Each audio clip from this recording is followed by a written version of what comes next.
पिछले पार्ट में हमने देखा था कि नीली को रिवॉर्ड के तौर पर ड्रैगन ब्लड वाली डेमन स्पिरिट बॉल मिली थी, जिसका इस्तेमाल उसने अपनी आगे की स्पिरिट बॉल बनाने के लिए किया था। उसकी वजह से वो ऐसी स्पिरिट बॉल बना पाता है जिसे वो दुगने प्राइस में बेच सकता है। साथ ही कुछ तो ऐसी थी जिन्हें वो 10 गुना प्राइस पर भी बेच सकता था, लेकिन ये जो 10 गुना वाले भाव वाली बॉल्स थी वो बहुत कम बनी थी। नीली सोच रहा था कि आखिर वो क्या करे जिससे वो और ज्यादा ऐसी बॉल्स बना पाए। वो सोचता है कि इससे ज्यादा भी पावरफुल एक बॉल होती है जिसे गॉड लेवल ग्रोथ पोटेंशियल वाली बॉल कहा जाता है। नीली सोच रहा था कि अगर मैंने उसे बना लिया तो मजा ही आ जाएगा। हालांकि इसमें रिस्क ये था कि जब बाकी सभी को ये बात पता चलेगी तो उनका फोकस नीली पर चला जाएगा, लेकिन नीली फिर भी इस रिस्क को उठाता है और अपने ज्यादातर रेयर स्पिरिट बॉल्स को उस डेमन पॉट में डाल देता है। तो अब इस पार्ट की शुरुआत में हम देखते हैं कि नीली अभी भी डेमन पॉट के अंदर अपनी एनर्जी डालकर आखिरी बचे हुए उन दोनों ड्रैगन्स को सरवाइव करवाने की कोशिश कर रहा था। वो बस चाहता था कि उनमें से एक तो सरवाइव कर ही ले, क्योंकि अगर वो दोनों ब्लास्ट हो गए तो इससे उसकी जो रेयर बॉल्स जो उसने उस डेमन पॉट के अंदर डाली हैं वो वेस्ट हो जाएंगी। लेकिन अभी अपनी एनर्जी को डालते हुए उसे बहुत प्रॉब्लम हो रही थी, क्योंकि वो दोनों ही ड्रैगन बहुत ही ज्यादा ताकतवर थे। पर तभी अचानक से नीली की सोल सी के अंदर वो डिवाइन ट्री एनर्जी रिलीज करने लगता है। नीली ये चीज नोटिस करता है और कहता है कि ये तो अच्छी बात है, क्योंकि अब मैं वाइन फ्यूजन का इस्तेमाल कर पाऊंगा। इसके बाद अब वो वाइन फ्यूजन टेक्निक का इस्तेमाल करता है और वो डेमन पॉट के अंदर अपनी एनर्जी से उस डिवाइन ट्री की वाइन्स को समन करता है, जो कि अभी उन ड्रैगन्स को पकड़ने की कोशिश कर रही थी। वैसे उन्होंने किसी तरह से उन ड्रैगन्स को पकड़ तो लिया था, लेकिन उन ड्रैगन्स की पार के सामने अभी नीली की पार कम पड़ रही थी। मगर अब उसी दौरान वो ये चीज भी नोटिस करता है कि ये जो डेमन पॉट है वो उसके सोल सी के साथ कनेक्ट होने की कोशिश कर रहा है। नीली को इसका कारण नहीं पता था, इसलिए नीली सोचता है कि कुछ गड़बड़ है, उसे इस डेमन पॉट के अंदर झांकना होगा। अब वो तुरंत ही अपनी सोल को बाहर निकालते हुए उस डेमन पॉट के अंदर भेजता है, लेकिन उस जगह पर आने के बाद वो बहुत ही ज्यादा हैरान हो गया था। डेमन पॉट के अंदर स्पेस की कोई लिमिट नहीं है, वहाँ पर अनलिमिटेड स्पेस है। दूसरी चीज हैरान करने वाली ये थी कि जब वो आता है तो वहाँ पर वो कुछ स्पिरिट्स को उड़ते हुए भी देखता है।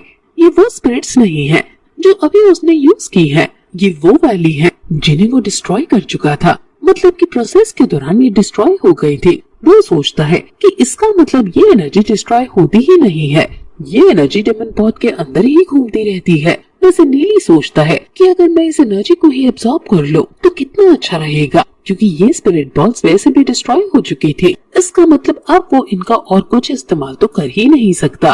पर अभी यहाँ पर बहुत ही ज्यादा एनर्जी थी और ये चीज जल्दी करना थोड़ा सा मुश्किल था, लेकिन फिर भी वो बैठ जाता है और अपने सोल सी के उस साइलेंट बबल को डिस्ट्रॉय कर देता है। जिसके बाद अब वो बहुत ही तेजी से यहाँ की एनर्जी को एब्सॉर्ब कर पा रहा था। अब कुछ ही देर इस तरह की कल्टीवेशन के बाद वो डेस्टिनी रियलिम को पार कर लेता है। इससे वो अभी बहुत खुश था।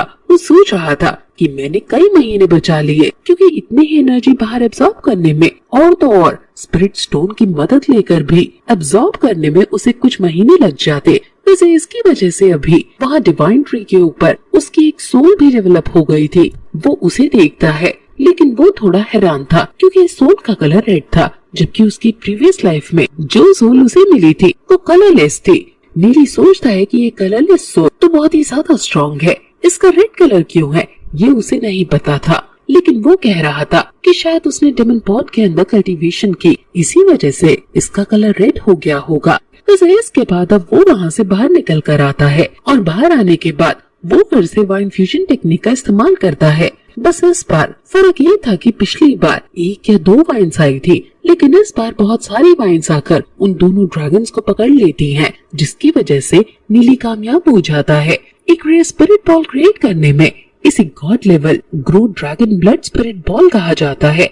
वैसे नीली इसे सेल करने के बारे में नहीं सोचता, बल्कि वो तो उसे तुरंत ही अपने सर के पास लाता है और अपने सोल सी के अंदर एब्सॉर्ब कर लेता है। उसने डिसाइड किया था कि वो इसे खुद ही रखेगा। वैसे हम देखते हैं कि वो बॉल वहाँ उसके सोल सी में पहुँचने के बाद एक ड्रैगन में कन्वर्ट हो गई थी। ये ड्रैगन ऑर्डिनरी ड्रैगन से अलग है। नीली नोटिस करता है कि इसका जो कलर है वो रेड नहीं बल्कि गोल्डन है, और दूसरी चीज ये कि इसकी पूंछ पर जो स्पाइक्स लगी हुई हैं, उनका कलर भी ब्लैक नहीं है।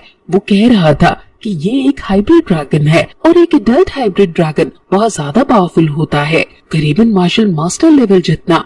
अभी नीली बहुत ही ज्यादा खुश था क्योंकि उसे अपनी तीसरी डेमन स्पिरिट मिल गई है।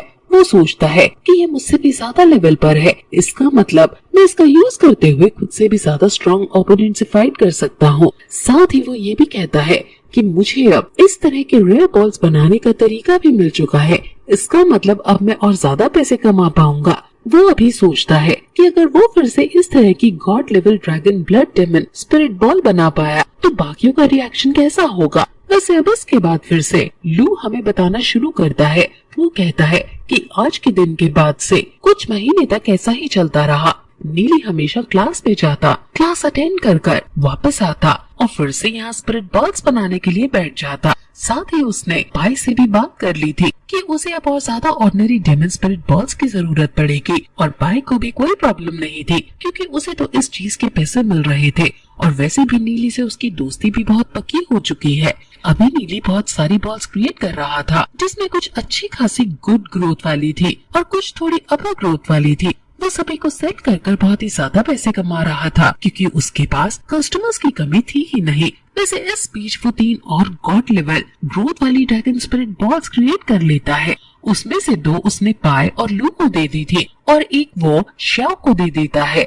हालांकि शाओ वो ले नहीं रहा था क्योंकि उसे पता है कि ये कितनी ज्यादा रेयर चीज है, लेकिन फिर भी नीली जबरदस्ती उसे वो दे देता है। वैसे अब इसके बाद हम देखते हैं कि अभी नीली बैठा हुआ था, तभी पाए वहाँ पर भागते हुए आता है। वो उससे आकर कहता है कि मेरे पास एक खबर है। वो बताता है कि त्यानी इंसेक्ट और होश इंसेक्ट यहाँ पर आने वाले हैं। अब ये सुनकर नीली थोड़ा सा हैरान हो जाता है। वो खुद से ही कहता है कि क्या इसका मतलब ज़ेन्योन और बाकी सभी भी यहाँ पर आ रहे होंगे।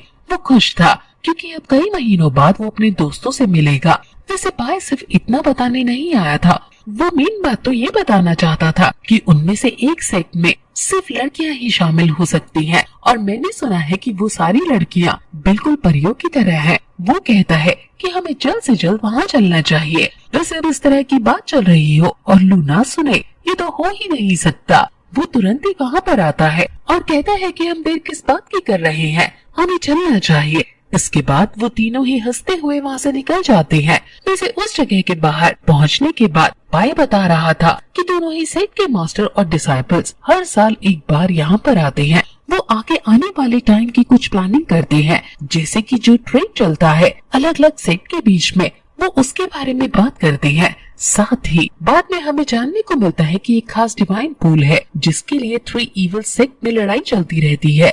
ऐसे ही कुछ इनके बीच ना हो, इसी वजह से यंग जनरेशन हर साल एक बार मिलती है और उनके बीच में बातें होती हैं जिससे आपस में फ्रेंडशिप बढ़ सके। साथ ही यहाँ पर शायद एक बैटल भी होता है और इस बार का बैटल हाउशियन सेक्ट और त्यानियन सेक्ट के बीच में हो सकता है। वैसे इसके बाद हम एक बहुत ही क्यूट लड़की को देखते हैं, लेकिन बैड लक के कारण ये पार्ट यहीं पर खत्म हो जाता है।